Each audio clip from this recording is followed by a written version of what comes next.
तो hello guys, welcome to my channel. तो आज हम बात करने वाले हैं एक बहुत ही ज्यादा कंट्रोवर्शियल टॉपिक के बारे में, जो कि है थार रॉक्स के टायर्स का हॉप होना और ये सब स्टार्ट कैसे हुआ। तो आज इन सब के बारे में बात करेंगे और यहाँ पर अरुण भैया की जो कंट्रोवर्सी है वो स्टार्ट कैसे हुई। तो अब देखो, यहाँ पर बात करते हैं सबसे पहले कि टायर्स हॉपिंग होती क्या है। मैं पहले बता देता हूँ कि मैं यहाँ पर कोई सोल्यूशन नहीं देने वाला हूँ कि टायर्स हॉपिंग बंद कैसे कर सकते हैं। मैं यहाँ पर सिर्फ आपको ये बताऊंगा कि टायर्स हॉपिंग होती क्या है, ये होती क्यों है और ये सब चीजें स्टार्ट कैसे हुई। तो पहले बात करते हैं कि टायर्स हॉपिंग होती क्या है। तो पहले हम समझते हैं हॉपिंग वर्ड का मतलब किसी चीज का एक जगह पर रहकर ऊपर नीचे कूदना, उछलना। तो अब यहाँ पर बात करते हैं कि ये हॉपिंग वर्ड टायर्स के साथ यहाँ पर कैसे जुड़ गया। दिस इज गबरू नाम से इंस्टा आईडी है, उन्होंने अपनी आईडी से एक रील पोस्ट करी जिसमें उन्होंने अपनी थार को बहुत ज्यादा हाई आरपीएम पर रिवर्स गियर में उठाया, तो जो उनके टायर्स हैं उन्होंने हॉप करना स्टार्ट कर दिया था। जब ये रील उन्होंने अपलोड करी तो पहले तो व्यूअर्स ने बोला कि आप स्टॉक टायर्स नहीं लगा रखे हो, मॉडिफाइड टायर्स हैं, तो इस वजह से कुछ आपकी गाड़ी में इशू आ रहा होगा। जब उन्होंने वही चीज अपने स्टॉक टायर्स लगा के करी तो भी सेम इशू आ रहा था, जिसके बाद महिंद्रा की डीलरशिप से उनका कांटेक्ट हुआ, वो वहां तक गए, लेकिन टिल दिस डेट यानी कि आज की डेट तक उन्होंने अभी तक कोई सोल्यूशन नहीं दिया है।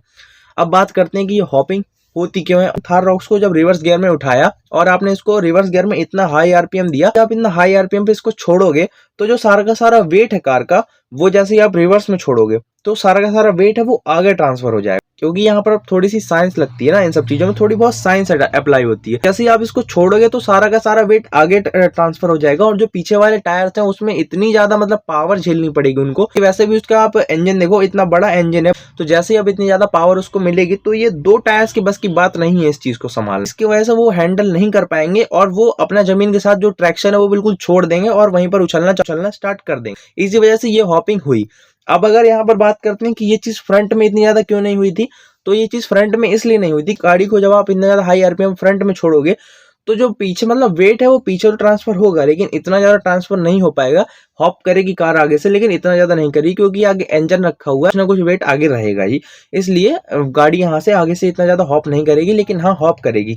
लेकिन अगर आप आगे भी इतना ही ज्यादा आरपीएम देकर छोड़ोगे, 4000 से 5000 आरपीएम के बीच से होगी। सारे लोगों ने अपनी फॉर्च्यूनर में ट्राई किया, जिमनी में भी ट्राई किया था और पंकज भैया ने अपनी फ्रंट व्हील ड्राइव जो उनकी कार है ब्रेजा उसमें भी ट्राई किया था। हॉपिंग है ये वेरी करती है कार टू कार, कई सारी कार्स में ज्यादा नहीं होगी, कई सारी कार्स में ज्यादा होगी, जैसे जिमनी में कम होगी क्योंकि जिमनी का वेट इतना ज्यादा नहीं है, इसलिए जिमनी में ये चीज कम होगी। फॉर्च्यूनर एक अलग सेगमेंट की कार है। तो अब यहाँ पर बात करते हैं कि अब थार रॉक्स में ये सब चीजें हुई थी, जो किसी वजह से जो अरुण भैया की थार है वो यहाँ पर डैमेज भी काफी हो गई, तो उनका गियर बॉक्स है उसमें दिक्कत आई है, उसमें इशू आया। बात करते हैं कि अरुण भैया की कार इसमें डैमेज कैसे हो गई। आप और सारे वीडियोस देखोगे और सारे यूट्यूबर्स के या फिर आप कहीं भी रील्स में देखोगे तो सब लोगों ने इतना ज्यादा ट्राई नहीं किया, इतना ज्यादा अटेम्प्ट नहीं किए हैं अपनी कार को लेकर। उन सबको डर था कि कहीं उनकी कार को डैमेज ना हो जाए, तो इतने सारे वीडियोस थे उसमें इतना अच्छे से एक्सप्लेन नहीं किया गया था हॉपिंग को। लेकिन जब अरुण भैया ने इस पे एक डिटेल्ड वीडियो बनाया तो उसमें तो वीडियोस में मैक्सिमम अटेम्प्ट उन्होंने 5-6 बार करके दिखाए हैं और ऑफ कैमरा भी 4-5 बार किए होंगे, तब जाके उन्होंने इस पर वीडियो बनाया। क्योंकि हम सभी ये चीज करते हैं कि पहले हम वो चीज ऑफ कैमरा ट्राई करते हैं, अगर होती है तो फिर हम उस पर ऑन कैमरा वीडियो बनाते हैं। यहाँ पर हुआ ये कि जब उन्होंने इतनी बार अटेम्प्ट किए तब जाके उनके कार में इतनी ज्यादा दिक्कत आई। क्योंकि आप और सारे वीडियोस देखो तो उन्होंने 2-3 बार अटेम्प्ट करके छोड़ दिया था, लेकिन इन्होंने बहुत बार अटेम्प्ट किया और हर बार इतना हाई आरपीएम पर ही कार को उठाकर किया। तो इसी चक्कर में यहाँ पर 3-4 बार अटेम्प्ट करने के बाद अब कार पे इतना ज्यादा प्रेशर आने लगा था उसके व्हील्स में, उसके गियर बॉक्स पर, तो जिस वजह से अब यहाँ पर दिक्कत आना उसमें स्टार्ट हो गई थी। और फिर एक लास्ट टाइम में वहां पर एक बहुत ही ज्यादा एक मतलब अजीब सा साउंड आना कार से स्टार्ट हो गया था कि क्लच और गियर्स, इसी दो चीजों से रिलेटेड ये इशू आएगा।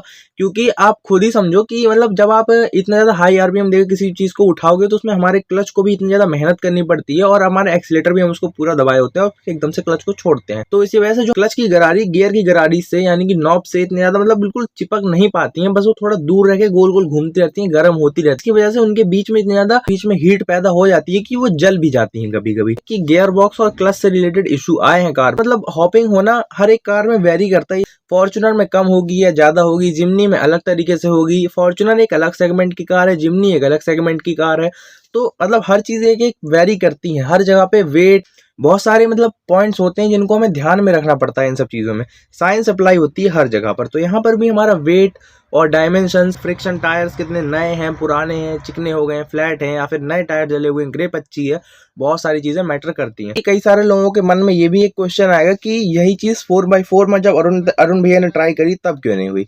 क्योंकि जब 4x4 लगाया गया तो थोड़ी साइंस समझो यार। जब 4x2 में लगाकर यही चीज कर रहे थे तो सिर्फ 2 टायर थे जिनको इतनी ज्यादा टॉर्क और इतना ज्यादा पावर को एकदम सडन तरीके से झेलना पड़ रहा था, जिसकी वजह से वो जमीन के साथ अपना कांटेक्ट छोड़ दे रहे थे। अब यहीं पर अगर बात आएगी 4x4 की, तो 4x4 में चारों के 4 टायर काम करेंगे और चारों के 4 टायर में बिल्कुल सेम पावर डिस्ट्रीब्यूट होगी। चाहे आप पूरा हाई आरपीएम पर भी वो जब उन्होंने छोड़ा था तो जो पावर है वो चारों के 4 टायर में सेम इक्वली डिस्ट्रीब्यूट हो गई थी। किसी भी एक टायर को इतनी ज्यादा पावर एकदम सडन तरीके से नहीं झेलनी पड़ी थी कि वो हॉप करने लगे। सारे के सारे टायर्स में बराबर पावर गई थी, बराबर टॉर्क गया था, इसी वजह से वहां पर टायर्स ने हॉप नहीं किया। लेकिन अगर यह चीज 4x2 में करी जाएगी तो 4x2 में सिर्फ 2 टायर्स को इतनी ज्यादा पावर झेलने की वजह से ये हॉपिंग होगी। हम यहाँ पर ये नहीं कह सकते कि ये हॉपिंग नॉर्मल है या नहीं, क्योंकि यहाँ पे गाड़ी को भी, अरुण भैया की गाड़ी है जो वो डैमेज हुई है हॉपिंग की वजह से।